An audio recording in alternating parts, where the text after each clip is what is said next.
चलिए भाई शुरू करते हैं lecture number 2 metals and non metals का।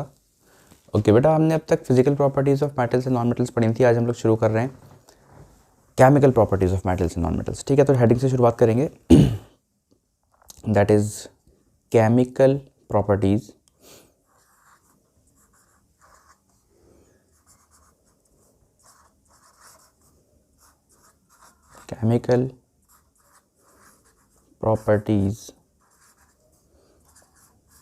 of metal and non metal. Font ठीक ठाक आ रहा होगा आई होप। मेरे ख्याल में इतना बड़ा तो काम कर जाना चाहिए। ओके भाई, जो पहली हेडिंग है बेटा हमारी वो है जब भी हम किसी मेटल का, ये नंबर 1 केमिकल प्रॉपर्टी है, ठीक है, जब भी हम किसी मेटल का या नॉन मेटल का रिएक्शन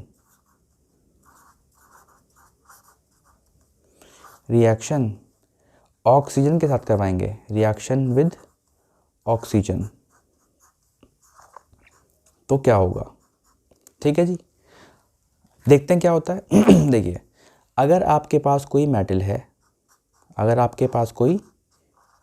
है, और आप उस मेटल का रिएक्शन करवा रहे हैं ऑक्सीजन के साथ बेटा, तो एक ये कॉन्सेप्ट याद रखिए कि ये मेटल ऑक्साइड बनाएगा। मेटल ऑक्साइड, अगर आप रिएक्शन करवा रहे हैं मेटल का ऑक्सीजन के साथ तो ये बनाएगा मेटल ऑक्साइड। क्या बनाएगा ये? Metal oxide. क्या बनाएगा जी? एक बार और बोलिए, मेटल ऑक्साइड। ठीक है, अब एक याद रखने वाली बात क्या है वो, कि जितने भी मेटल ऑक्साइड्स हैं, एक दो को छोड़ के वो मैं लिखवा दूंगा। मेटल ऑक्साइड्स आमतौर पे बेसिक होते हैं। मतलब भाई 3 तरह की चीज़ें होती हैं, एसिड्स, बेसिस या सॉल्ट्स। कोई चीज़ एसिडिक होगी या बेसिक होगी या वो सॉल्ट होगा। ठीक है, तो मेटल ऑक्साइड का नेचर क्या है सर? बेसिक इन नेचर हैं ये। कैसे हैं ये?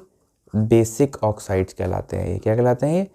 Basic oxide. Metal oxide, basic oxide. ठीक है, अच्छा ऑक्सीजन कहाँ से लाएं सर? भैया ऑक्सीजन आपको एयर से मिल जाएगा। कहाँ से मिल जाएगा? हवा के अंदर ऑक्सीजन है या नहीं? कितना परसेंट है? 21% है। सबको ये बात पता है बचपन से। ठीक है, मैं आपको पढ़ा रहा हूँ chemical properties of metals and non metals. उसके अंदर मैंने पहली प्रॉपर्टी जो पढ़ाई है बेटा वो ये है कि जब भी हम किसी मेटल का रिएक्शन, या हम किसी नॉन मेटल भी आने वाला है, किसी मेटल का रिएक्शन अगर हम ऑक्सीजन के साथ कराते हैं तो बनता है मेटल ऑक्साइड। तो क्या बनता है? Metal oxide. ये कॉन्सेप्ट है कि मेटल का रिएक्शन अगर आपने ऑक्सीजन के साथ कराया तो मेटल ऑक्साइड बनेगा। और मेटल ऑक्साइड का नेचर कैसा होता है? एसिडिक होता है, बेसिक होता है या न्यूट्रल होता है? बेसिक ऑक्साइड, याद रखिएगा, बेसिक ऑक्साइड। ठीक है, अच्छा अब कोई मेटल ले लीजिए, आप कोई भी मेटल ले लीजिए। ठीक है भाई, देखते हैं क्या मेटल ले सकते हैं। भाई देखिए, एक मेटल ले लीजिए आप, मैग्नीशियम का जो सिंबल होता है वो होता है Mg। आपने मैग्नीशियम ले लिया, आपने मैग्नीशियम का रिएक्शन करवाया ऑक्सीजन के साथ, O2 इस ऑक्सीजन, सबको पता है बात। ठीक है, तो आपका क्या बनेगा सर? मेटल ऑक्साइड बन जाएगा। क्या बन जाएगा? Metal oxide. मतलब इस मेटल ऑक्साइड का नाम क्या है? इस मेटल ऑक्साइड का नाम है MgO। बेटा इसका नेचर कैसा होगा? एसिडिक या बेसिक? सर हमको पता है ये होगा बेसिक, क्योंकि मेटल ऑक्साइड्स क्या होते हैं? Basic in nature. हाँ या ना? आई बात समझ में आपको? आई होप कि आपको बात समझ में आ रही होगी। तो एक कॉन्सेप्ट याद रख लीजिए कि जब भी रिएक्शन होगा मेटल का ऑक्सीजन के साथ, मेटल ऑक्साइड बनेगा। मेटल ऑक्साइड का नेचर क्या होता है? बेसिक नेचर होता है। मेटल के नीचे मेटल रखा, ऑक्सीजन के नीचे ऑक्सीजन रखा, तो मेटल ऑक्साइड कौन सा बन गया? MgO, मैग्नीशियम ऑक्साइड बन गया। ठीक है सर, यहाँ पे O2 है, यहाँ पे 2 क्यों नहीं आया? बेटा वो इक्वेशन बैलेंसिंग में मैं आपको पढ़ाऊंगा, आगे है वो। ठीक है, अभी आपको इस पर ध्यान नहीं देना है ना, उससे कोई क्वेश्चन आएगा एंट्रेंस के अंदर। ठीक है, अगला देखिए बेटी, एक और मेटल के साथ करने की कोशिश करते हैं रिएक्शन। ठीक है, या फिर इसी को आगे बढ़ा के देख लेते हैं। देखिए भाई, आपके पास है मैग्नीशियम ऑक्साइड। ठीक है, तो अगर आपने मैग्नीशियम ऑक्साइड यहाँ से ले लिया, क्योंकि आपने अभी अभी क्या बनाया है? मैग्नीशियम ऑक्साइड बनाया है, और यहाँ पे आपने मैग्नीशियम ऑक्साइड का रिएक्शन करवा दिया वाटर के साथ। बहुत ध्यान सुनिएगा, यहाँ पे करवाया था ऑक्सीजन के साथ, तो ये बन गया आपका मैग्नीशियम ऑक्साइड। और मैग्नीशियम ऑक्साइड का रिएक्शन आपने करवा दिया वाटर के साथ, तो क्या बनेगा भैया जी? ये बन जाएगा आपका magnesium hydroxide, OH, MgOH, magnesium hydroxide. बेटा इस तरह से मैग्नीशियम हाइड्रोक्साइड लिखा जाता है। ओके, अब सुनिए, ये था बेसिक इन नेचर, ये भी है बेसिक इन नेचर, ये है प्रॉपर बेस। ये बेस है। अगर कोई पूछे किसी एक बेस का नाम बता दो, तो आप बोलेंगे मैग्नीशियम हाइड्रोक्साइड, क्या बोलेंगे, मैग्नीशियम हाइड्रोक्साइड। कोई बोले एक एसिड का नाम बता दो, सिट्रिक एसिड, हाँ या ना, sulphuric acid, sulphurous acid, nitric acid, ठीक है जी, हाइड्रोक्लोरिक एसिड। लेकिन कोई पूछे बेस का नाम बताइए, आमतौर पर आपको बेसिस के नाम याद नहीं होते, तो याद कर लीजिए मैग्नीशियम हाइड्रोक्साइड एक बेस है। क्या है भाई, ये एक बेस है। क्या है ये, बेस है, हाँ या ना, ओके। भाई ये क्या था, MgO, ये बेसिक ऑक्साइड था, हाँ या ना, ये बेसिक ऑक्साइड है। यहाँ लिख दे रहा हूँ मैं एक बात और, बेसिक ऑक्साइड, बेसिक ऑक्साइड, कोई परेशानी नहीं, ठीक है। अगला रिएक्शन देखिए बेटा, मान लीजिए आपके पास कोई मेटल है, जैसे मैं ले लेता हूँ आयरन को, ले लीजिए आप आयरन, ठीक है, और आपने आयरन का रिएक्शन करवा दिया ऑक्सीजन के साथ, किसके साथ, ऑक्सीजन के साथ करवा दिया, ठीक है, और साथ ही साथ में आपने इसके अंदर पानी भी डाल दिया, पानी में डाल दिया, तो क्या बन गया आपका, आयरन ऑक्साइड, हाँ या ना, आयरन ऑक्साइड, ठीक है जी। आयरन ऑक्साइड का नेचर क्या होगा, एसिडिक या बेसिक, सर ये मेटल ऑक्साइड ही तो है, हाँ, तो ये क्या हो जाएगा, बेसिक इन नेचर, हाँ या ना, तो ये एक बेसिक ऑक्साइड है। क्या है, ये एक बेसिक ऑक्साइड है, बेसिक ऑक्साइड है, एक बेसिक ऑक्साइड है, ठीक है। अच्छा देखिए भाई एक बात याद रखिएगा, आयरन का जो सिंबल है वो होता है Fe, ठीक है। ऑक्सीजन को हम O2 करके लिखते हैं, वाटर को सबको पता है हम H2O करके लिखते हैं। सर आपको O2 और वाटर कहाँ से मिलेगा, बेटा ये हवा के अंदर प्रेजेंट होता है, हवा के अंदर जो है नमी होती है, ठीक है, और हवा के अंदर ऑक्सीजन भी होती है, तो एयर से आपको मिल जाएगा। तो थोड़ी सोचिए आप, जब आप लोहे को खुले में छोड़ देते हैं तो हवा से टकरा रहा है वो, मतलब वो ऑक्सीजन से भी टकरा रहा है, उसका रिएक्शन ऑक्सीजन से भी हो रहा है और वाटर से भी हो रहा है, ठीक है, तो लोहे पे जंग लग जाता है, ठीक है। तो आयरन ऑक्साइड क्या है, बेसिकली आयरन ऑक्साइड है रस्ट, क्या है जी, रस्ट। तो इसका फॉर्मूला क्या हो जाएगा, Fe2O3, और क्या बोलेंगे इसको, इसको बोलेंगे rust, RUST, rust. I hope आपको इतनी बात समझ में आई होगी बेटा। मैंने शुरू किया है chemical properties of metals and non metals, ये लेक्चर नंबर 2 है। हम कोशिश करेंगे कि पूरी केमिकल प्रॉपर्टीज़ के अंदर कवर हो जाए, हालांकि लेक्चर बहुत लंबा हो सकता है। रिएक्शन करवाएंगे, पहली रिएक्शन क्या है भाई, पहला है केमिकल प्रॉपर्टी, रिएक्शन करेंगे ऑक्सीजन के साथ। तो मेटल का अगर हम रिएक्शन करेंगे ऑक्सीजन के साथ तो मेटल ऑक्साइड बनेगा, ये कॉन्सेप्ट है, ये बात भूलिएगा। कोई मेटल की जगह पर कोई भी मेटल आप ले लीजिए, ठीक है, ऑक्सीजन की जगह पर आप ऑक्सीजन ले लीजिए, तो क्या बनेगा, मेटल ऑक्साइड का नेचर क्या होता है, सारे के सारे बेसिक ऑक्साइड ही होंगे, ठीक है। तो यहाँ पे देखिए मैग्नीशियम है, इसका रिएक्शन किया ऑक्सीजन के साथ, मैग्नीशियम ऑक्साइड बना, इसके रिएक्शन को थोड़ा सा आगे बढ़ा दिया, ठीक है, तो मैग्नीशियम ऑक्साइड आपके पास पहले से था, फिर आपने इसके अंदर वाटर ऐड कर दिया, तो ये बन गया मैग्नीशियम हाइड्रोक्साइड। ये बेसिक इन नेचर था, ये पूरा प्रॉपर बेस है, ठीक है। फिर आपने ले लिया आयरन, आयरन का रिएक्शन आपने करवाया ऑक्सीजन के साथ, ठीक है, या पानी के साथ, या दोनों के साथ, क्योंकि ये हवा से कर रहा है, ठीक है, तो ये बन गया आयरन ऑक्साइड। आयरन ऑक्साइड का फॉर्मूला क्या है, Fe2O3, आयरन ऑक्साइड का फॉर्मूला क्या है, Fe2O3, ये आपको याद करना पड़ेगा, ठीक है। फॉर्मूले पे भी आप बात कर लेंगे कि लिख सकते हैं कैसे, कितना आसान है, बहुत आसान होता है, कोई दिक्कत के अंदर नहीं आएगी, ठीक है। तो ये क्या है भैया, ये बेसिक ऑक्साइड है। आई होप आपको इतनी बात समझ में आ रही होगी, ठीक है। चलिए आगे चलते हैं। ओके, अब तक हम लोग पेज नंबर 6 पढ़ चुके हैं, this is our page number 7।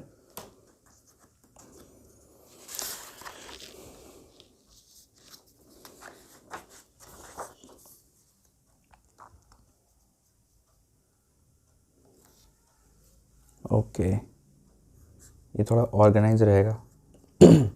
हाँ भाई, तो ये पेज नंबर 8 हो गया, ठीक है। हाँ, तो अब एक चीज़ और देखिए बेटा, अगर मैं एक मेटल ले रहा हूँ और उस मेटल का नाम है कॉपर, Cu, कॉपर, ठीक है, तो मैंने लिया कॉपर, तो Cu, 2 कॉपर ले लिए मैंने, ठीक है। उसके बाद मैंने इसका रिएक्शन करवाया वाटर के साथ, कार्बन डाइऑक्साइड के साथ और ऑक्सीजन के साथ। बेटा वाटर, कार्बन डाइऑक्साइड और ऑक्सीजन, ये सारी की सारी चीज़ें हमको कहाँ से मिल जाएंगी, सर ये सारी की सारी चीज़ें हमको एयर से मिल जाएंगी, क्योंकि एयर के अंदर कार्बन डाइऑक्साइड भी है, ऑक्सीजन भी है और वाटर भी है। कोई परेशानी वाली बात है नहीं, कोई परेशानी वाली बात नहीं है, ठीक है। तो क्या मिलेगा बेटा हमको इससे, हमको इससे मिलेगा बेटा copper CuOH2, copper hydroxide plus CuCO3, copper carbonate, ठीक है। ये C4 नहीं है, दिस इज Cu, ठीक है। तो मैं यहाँ इनके नाम लिख देता हूँ कि ये है भैया आपका कॉपर कार्बोनेट, कार्बोनेट, और ये है आपका कॉपर हाइड्रोक्साइड, कॉपर हाइड्रोक्साइड। ठीक है जी। अच्छा, अब एक चीज़ और बहुत ध्यान से सुनिएगा भाई, मैं आपको ये बात बताना चाह रहा हूँ कि हमको पता है कि कॉपर कार्बोनेट कैसे बनता है और हमको पता है कि कॉपर हाइड्रोक्साइड कैसे बनता है। कब बनेगा? जब हम मेटल का रिएक्शन ऑक्सीजन के साथ करवा रहे हैं। ठीक है, मतलब एयर के साथ करवा रहे हैं। एयर ऑक्सीजन बात एक ही है। ठीक है, लेकिन एयर के अंदर सिर्फ ऑक्सीजन तो नहीं है ना, एयर के अंदर कार्बन डाइऑक्साइड भी है, एयर के अंदर वाटर भी है। तो जब भी कॉपर का रिएक्शन एयर के साथ होगा तो दो पॉसिबिलिटी आ गई आपके सामने, या तो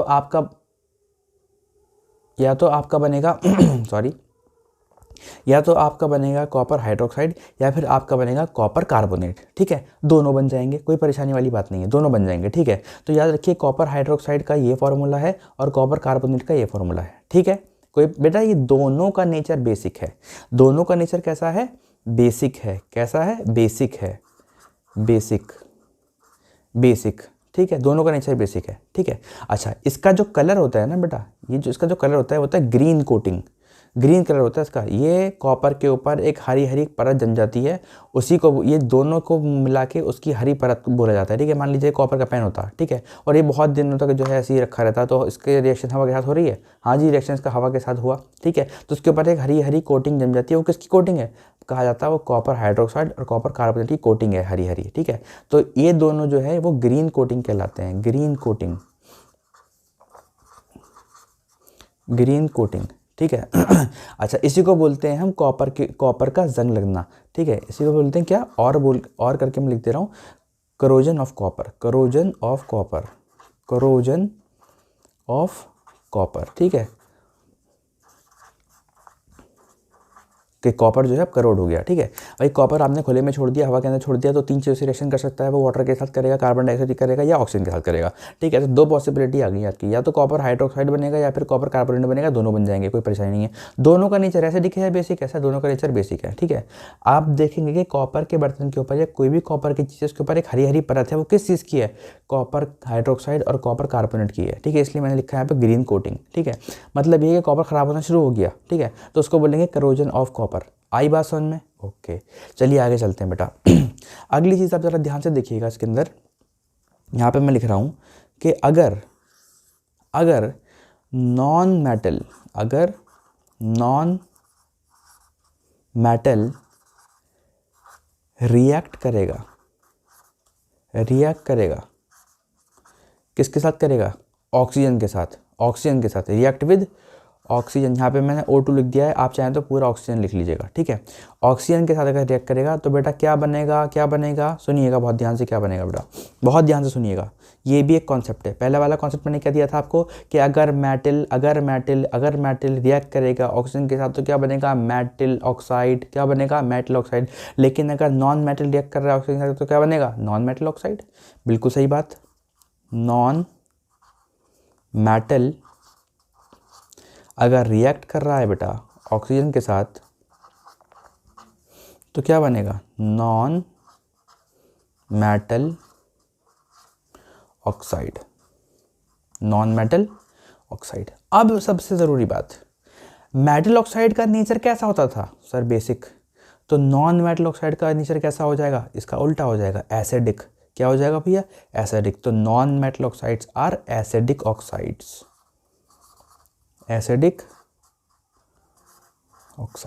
ठीक है बेटा, ये नहीं भूलना आपको, बस ये भूलना ही नहीं है कि मेटल ऑक्साइड जो हैं वो बेसिक ऑक्साइड होते हैं, नॉन मेटल ऑक्साइड जो हैं वो एसिडिक ऑक्साइड होते हैं। आ रही है बात समझ में? ओके, थोड़ा सा और आगे चलते हैं भाई। ऑक्सीजन लेंगे, कहाँ से लेंगे ऑक्सीजन? सर हमको एयर से मिल जाता है ऑक्सीजन, कोई परेशानी वाली बात है? नहीं है। ठीक है, तो चलिए एक एग्जाम्पल समझेंगे इसको। कोई भी आप नॉन मेटल ले लीजिए, आमतौर पर हम लोग जो लेते हैं हमने ले लिया भैया सल्फर एक नॉन मेटल है, याद रखिएगा। आपको पता होना चाहिए कौन सा मेटल है, कौन सा नॉन मेटल है। तो 1 से लेके 30 तक आप जो है वो नाम याद रख लीजिएगा एलिमेंट्स के, और उनको बांट लीजिएगा कि कौन सा मेटल है, कौन सा नॉन मेटल है। तो सल्फर का सिंबल क्या होता है सर? सल्फर का सिंबल होता है S। ठीक है, इसका रिएक्शन आपने करवाया ऑक्सीजन के साथ, किसके साथ? ऑक्सीजन के साथ करवा दिया। ठीक है, दिस इज O2। तो बेटा क्या बन गया आपका? क्या बन गया, सल्फर डाइऑक्साइड। जैसे कार्बन का अगर रिएक्शन होता है ऑक्सीजन के साथ तो बन जाता है कार्बन डाइऑक्साइड, इस तरह सल्फर का रिएक्शन हुआ ऑक्सीजन के साथ तो बन गया sulphur dioxide. Sulphur dioxide, sulphur dioxide. Sulphur dioxide का फॉर्मूला क्या होता है सर, कार्बन डाइऑक्साइड का होता है CO2, तो सल्फर डाइऑक्साइड का फॉर्मूला हो जाएगा SO2। ये हो गया आपका सल्फर डाइऑक्साइड का फॉर्मूला। कोई परेशानी की बात है यहाँ तक, कोई परेशानी की बात नहीं है, ठीक है। तो इसी रिएक्शन को थोड़ा सा आगे बढ़ा दिए। आई होप आपको मेरी बात समझ में आ रही होगी कि नॉन मेटल अगर रिएक्ट करेगा ऑक्सीजन के साथ तो बनेगा नॉन मेटल ऑक्साइड, और नॉन मेटल ऑक्साइड जो होते हैं वो एसिडिक होते हैं, नेचर में एसिडिक होते हैं, ठीक है। सल्फर एक नॉन मेटल है और उसका रिएक्शन करवाया ऑक्सीजन के साथ तो बन गया सल्फर डाइऑक्साइड। इसी रिएक्शन को हम बी पार्ट में आगे बढ़ा रहे हैं इसके, कि अगर आपके पास है सल्फर डाइऑक्साइड, मैं पूरा नहीं लिख रहा सल्फर डाइऑक्साइड, आप लिख लीजिएगा पूरा। अगर आपके पास है सल्फर डाइऑक्साइड और आप उसका रिएक्शन करवा दें वाटर के साथ, वाटर का मतलब क्या हुआ, H2O। सबको पता है कि वाटर का फॉर्मूला H2O होता है, ठीक है, कोई नई बात नहीं है इसके अंदर। सुनिएगा बहुत ध्यान से बेटा, अगर आपके पास सल्फर डाइऑक्साइड है क्योंकि आपने बना लिया तो आपके पास है, और आपने फिर उसका रिएक्शन करवा दिया वाटर के साथ, ठीक है, तो आपका क्या बन जाएगा, बहुत शानदार चीज़ बनेगी, ज़रा ध्यान से सुनिएगा। सल्फ्यूरस एसिड, क्या बनेगा आपका, सल्फ्यूरस एसिड, सल्फ्यूरिक नहीं, सल्फ्यूरस एसिड। क्या फॉर्मूला होता है H2SO3, इसका फॉर्मूला होता है H2SO3। ये क्या है सर, ये एक एसिड है। और सल्फ्यूरिक एसिड का फॉर्मूला क्या होगा, H2SO4। H2SO4 वो सल्फ्यूरिक एसिड का फॉर्मूला है, और सल्फ्यूरस एसिड का फॉर्मूला क्या है, H2SO3। क्या आपसे एसिड बनाना आ गया, हाँ जी हमको एसिड बनाना आ गया। कैसे बनाएंगे भैया एक एसिड अच्छा वाला, बोला भाई सल्फ़र ले लीजिए, सल्फ़र का रिएक्शन करवाइए ऑक्सीजन के साथ, फिर आपका बन जाएगा सल्फ़र डाइऑक्साइड। सल्फ़र डाइऑक्साइड का रिएक्शन करवा दिए वाटर के साथ तो आपका बन जाएगा सल्फ्यूरस एसिड। ये रहा इसका फॉर्मूला H2SO4। कोई परेशानी वाली बात है नहीं। अच्छा, अब मेरा सवाल ये है कि नॉन मेटल ऑक्साइड का नेचर क्या होता है। सर नॉन मेटल ऑक्साइड का नेचर एसिडिक होता है, हाँ या ना। तो SO2 का नेचर क्या है, क्या है SO2 का नेचर, SO2 का नेचर है एसिडिक। बेटा कार्बन क्या है, मेटल या नॉन मेटल, सर कार्बन है नॉन मेटल। तो कार्बन डाइऑक्साइड का नेचर कैसा हो गया, कार्बन डाइऑक्साइड कैसी गैस हो गई, एसिडिक या बेसिक, सर एसिडिक, ठीक है। कोई परेशानी वाली बात है यहाँ तक, ओके। तो मैं नोट करके यहाँ पे एक चीज़ लिख देता हूँ, ठीक है। आई होप आपको ये बातें याद रखें। अगर आप ये छोटी छोटी बातें याद रख पाएंगे तो बहुत फ़ायदा हो जाएगा, मेरा यकीन मानिए आप, ठीक है। तो मैं यहाँ पे रेड पेन से नोट करके कुछ चीज़ें लिख देता हूँ, क्या कि मेटल ऑक्साइड जो हैं उनका नेचर कैसा होता है, ठीक है। मेटल ऑक्साइड जो हैं, मेटल ऑक्साइड्स कैसा नेचर होगा भैया उनका, बेसिक इन नेचर। कैसा होगा, basic in nature, basic in nature, कि वो बेसिक होते हैं, ठीक है। अच्छा, अगर ये बेसिक हैं, अगर ये बेसिक हैं तो लिटमस पेपर पे इनका क्या असर होगा। लिटमस टेस्ट में क्या करेंगे, सुनिएगा बहुत ध्यान से, कि अगर ये बेसिक हैं तो रेड लिटमस को, तो रेड लिटमस को, रेड लिटमस को ये बदल देंगे, किस में बदल देंगे भैया, ब्लू में। किस में, ब्लू में। एक और नोट मैं अगले पेज पे लिखवाऊंगा आपको, ठीक है, कि मान लीजिए आपके पास एक मेटल ऑक्साइड है। मेटल ऑक्साइड क्या है, एसिडिक क्या बेसिक, सर बेसिक है, ठीक है। और आपने ले लिया रेड लिटमस, तो रेड लिटमस पे अगर आप डाल देंगे मेटल ऑक्साइड तो बेटा वो ब्लू में बदल जाएगा, ठीक है। ग्रीन पेन से लिखा है लेकिन ब्लू में बदल जाएगा वो, ठीक है। कोई परेशानी वाली बात है यहाँ तक, ओके। चलिए थोड़ा सा आगे चलते हैं बेटा, थोड़ा सा आगे चलते हैं। पेज नंबर 9 है ये, ठीक है जी, ओके। तो अगला नोट सुनिएगा, बहुत बहुत ध्यान से सुनिएगा, कि अगर आपके पास नॉन मेटल ऑक्साइड है, क्या है, नॉन मेटल ऑक्साइड है, ठीक है। तो क्या है ये भैया, ये है acidic in nature, acidic in nature, acidic in nature, ठीक है। एसिडिक इन नेचर है ये, तो ये ब्लू लिटमस के साथ, ये लिटमस पेपर के साथ, सॉरी ब्लू के नहीं, ये लिटमस पेपर के साथ क्या करेगा सर, ये ब्लू लिटमस को, ये ब्लू लिटमस को बदल देगा, किस में बदल देगा सर, रेड में, ठीक है, हाँ है ना। Indicator, what is litmus paper, litmus paper एक इंडिकेटर है जो बताता है कि कोई चीज़ एसिडिक है या बेसिक है। आपने अगर रेड लिटमस पे क्योंकि लिटमस ऑलरेडी रेड है, रेड लिटमस पे अगर आपने पानी पूरी का पानी डाल दिया, ठीक है, तो पानी पूरी का पानी तो खट्टा होता है ना, एसिडिक होता है ना वो, तो क्या बदलेगा? नहीं बदलेगा।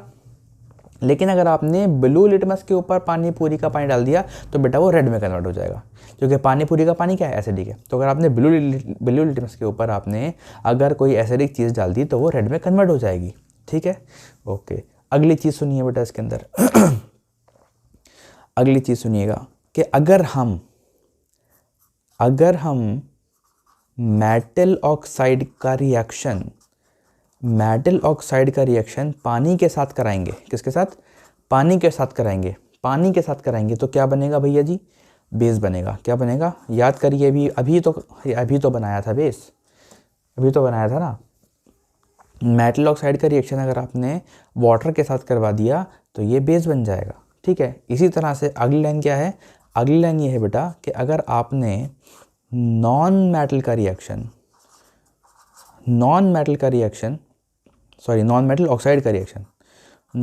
ऑक्साइड का रिएक्शन अगर आपने वाटर के साथ करवा दिया तो आपका बन जाएगा, यहाँ क्या बना है? बेस। तो यहाँ क्या बन जाएगा? एसिड।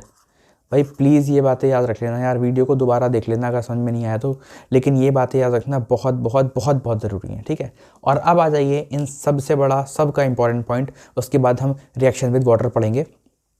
ये शायद अब तक का सबसे बड़ा नोट है इस चैप्टर में, ठीक है। क्या नोट है भाई? बहुत ध्यान सुनिएगा। हम क्या पढ़ रहे हैं अब तक? हम ये पढ़ रहे हैं कि जो मेटल ऑक्साइड हैं वो बेसिक इन नेचर होते हैं, जो नॉन मेटल ऑक्साइड हैं वो एसिडिक इन नेचर होते हैं। लेकिन कुछ खास लोग होते हैं, क्या? उनका नाम होता है एम्फोटेरिक ऑक्साइड्स। क्या? एम्फोटेरिक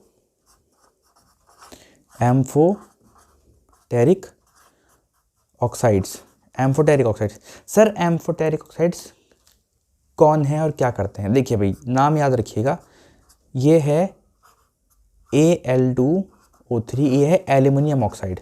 Al मतलब एल्यूमिनियम, ये है एल्यूमिनियम ऑक्साइड, और ये है ZnO मतलब जिंक ऑक्साइड। एल्यूमिनियम ऑक्साइड और जिंक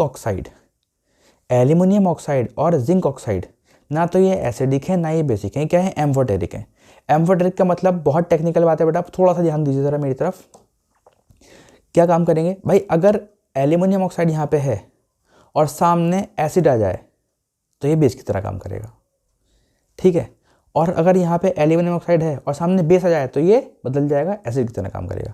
मतलब ये ऑक्साइड ऐसे हैं जो एसिड की तरह भी काम कर सकते हैं और बेस की तरह भी काम कर सकते हैं, इसलिए इनका नाम है एम्फोटेरिक ऑक्साइड्स। एम्फोटेरिक ऑक्साइड्स रट लीजिए बिल्कुल कि एल्यूमिनियम ऑक्साइड और जिंक ऑक्साइड जो है ये एम्फोटेरिक ऑक्साइड्स हैं। एम्फोटेरिक ऑक्साइड्स क्या होती हैं? जो देखती हैं कि सामने क्या है, रिएक्शन किससे होने वाला है। अगर रिएक्शन एसिड से होगा तो ये खुद बेस बन जाएंगे, अगर रिएक्शन बेस से होगा तो ये खुद एसिड बन जाएंगे। इन्हीं को बोलते हैं एम्फोटेरिक ऑक्साइड्स, ठीक है। आई होप आपको ये बात समझ में आई होगी, ठीक है। चलिए आगे बढ़ते हैं थोड़ा सा और अब हम आ जाते हैं केमिकल प्रॉपर्टी नंबर 2 पे। क्या है 2 नंबर केमिकल प्रॉपर्टी? बेटा ये है रिएक्शन विद वाटर। क्या है ये? रिएक्शन, RXN भी लिखूं मतलब रिएक्शन समझिएगा, चलिए पूरा लिख देता हूँ, रिएक्शन विद वाटर, ठीक है। क्या होगा अगर हम मेटल का रिएक्शन वाटर के साथ करवाएंगे? क्या होगा अगर हम नॉन मेटल का रिएक्शन वाटर के साथ करवाएंगे? ये तो पढ़ना है इसके अंदर। तो सुनिए कॉन्सेप्ट सुनिए। अगर आप मेटल का रिएक्शन वाटर के साथ करवाते हैं, बहुत ध्यान से बेटा, तो आपका बनेगा मेटल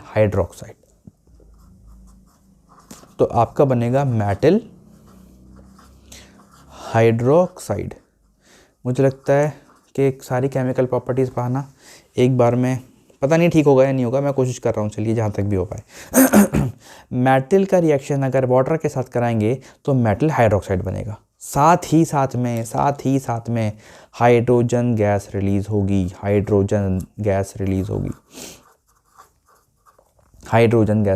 ही साथ में।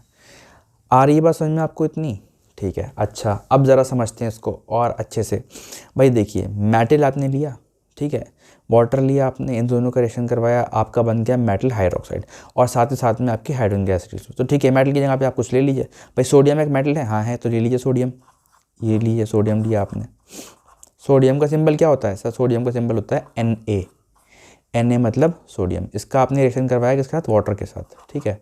ये लीजिए आपने रिएक्शन करवा दिया वाटर के साथ। वाटर का फॉर्मूला क्या होता है? H2O। ये क्या देगा? मेटल हाइड्रोक्साइड देगा। मेटल हाइड्रोक्साइड, मेटल क्या है? Sodium, sodium hydroxide, sodium hydroxide, ठीक है। सोडियम हाइड्रोक्साइड का फॉर्मूला क्या होता है भैया? याद कर लो अभी। सोडियम हाइड्रोक्साइड, सोडियम का क्या है? Na, हाइड्रोक्साइड क्या है? OH, NaOH। ये हो गया सोडियम हाइड्रोक्साइड का फॉर्मूला।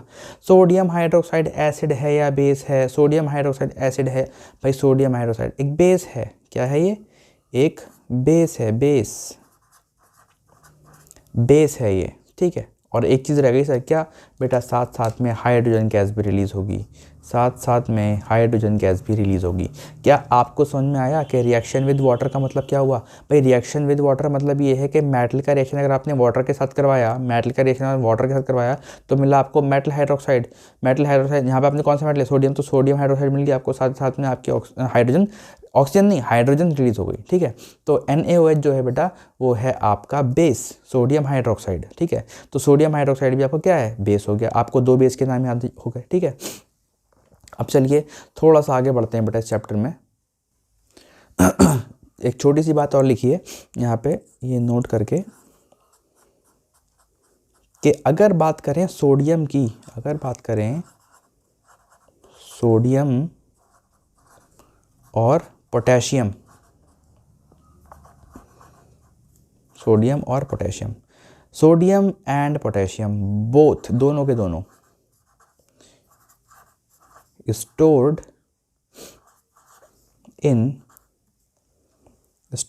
in कैरोसिन, ठीक है। कैरोसिन मतलब मिट्टी का तेल, ठीक है। इन दोनों को हम किस में स्टोर करते हैं? कैरोसिन में। क्योंकि because they are highly reactive, क्योंकि ये रिएक्शन कर सकते हैं हवा के साथ, पानी के साथ, चीज़ों के साथ, ठीक है। ये बहुत हाईली रिएक्टिव हैं, इसलिए हम इनको किस में स्टोर करते हैं? कैरोसिन में। तो सोडियम को स्टोर करते हैं और पोटेशियम को स्टोर करते हैं किस में करते हैं? कैरोसिन में। बस ये क्वेश्चन आता है, ठीक है। तो याद रख लीजिएगा बेटा कि सोडियम को और पोटेशियम को हम लोग किस में स्टोर करते हैं? कैरोसिन में। क्यों करते हैं? क्योंकि ये हाईली रिएक्टिव है, ठीक है।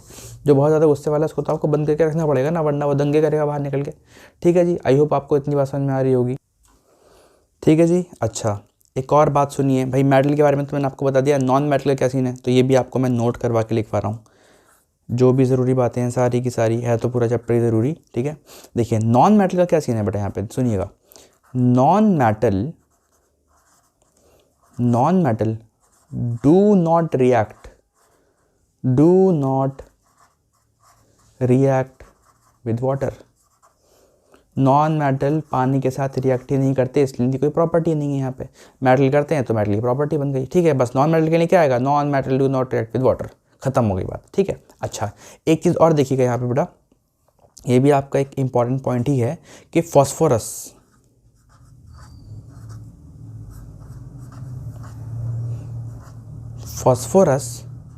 ये वेरी रिएक्टिव नॉन मेटल है। क्या है ये? Very reactive non metal. Phosphorus क्या है? एक बहुत रिएक्टिव नॉन मेटल है, ठीक है। बहुत रिएक्टिव नॉन मेटल है तो क्या करें भाई? सुनिए, इसलिए इसको हम कहाँ स्टोर करते हैं भाई? ये भी रिएक्टिव है, वो भी रिएक्टिव था, याद करिएगा इसको। सोडियम एंड पोटेशियम भी रिएक्टिव था, और फॉस्फोरस ये तो मेटल है ना, दोनों के दोनों, ठीक है। ये दोनों के दोनों मेटल हैं जो बहुत रिएक्टिव है। फॉस्फोरस एक नॉन मेटल है, ठीक है, नॉन मेटल है ये, ठीक है। तो इसको हम कहाँ स्टोर करेंगे? देखिएगा ध्यान से, stored in a bottle containing water। भाई ये पानी के साथ रिएक्ट नहीं कर रहा है, ये हवा के साथ रिएक्ट कर रहा है। तो ऐसे डिब्बे में आपको उसको बंद करके रखना होगा जिसमें पानी में डूबा रहे। कौन? फॉस्फोरस। आई बात समझ में? तो फॉस्फोरस एक बहुत रिएक्टिव नॉन मेटल है जिसको हम कहाँ स्टोर करते हैं? एक पानी से भरे हुए डिब्बे में, ठीक, ओके। एक आखिरी बात और, ये नीचे एक पट्टी लाइन बच रही है, मैं वहाँ लिख देता हूँ ये बात। Phosphorus react with air and catch fire, ठीक है। फॉस्फोरस यहाँ से लिया मैंने, ठीक है, react with air and catches fire। ये हवा के साथ रिएक्शन करता है क्योंकि बहुत रिएक्टिव है बेटा, वेरी रिएक्टिव है, और इसमें आग लग जाती है, धमाका भी हो सकता है इसके अंदर, ठीक है। तो यहाँ पे हमारी 2 केमिकल प्रॉपर्टी पूरी हो गई हैं, लेक्चर 30 मिनट का हो गया है, ठीक है। तो मैं आपको तीसरी, चौथी, पाँचवीं, छठी जो केमिकल प्रॉपर्टी है वो अगले लेक्चर्स में पढ़ाऊँगा। आई होप आपको इतनी बातें 100% समझ में आ रही हों। अगर आपको समझ में नहीं आ रही हैं तो प्लीज़ आप एक बार और वीडियो को देख लीजिए, लेकिन बेटा जितना मैं करा रहा हूँ उतना मोर देन इनफ है। आप आराम से अपनी तैयारी पर ध्यान दीजिए, ठीक है। Okay bye.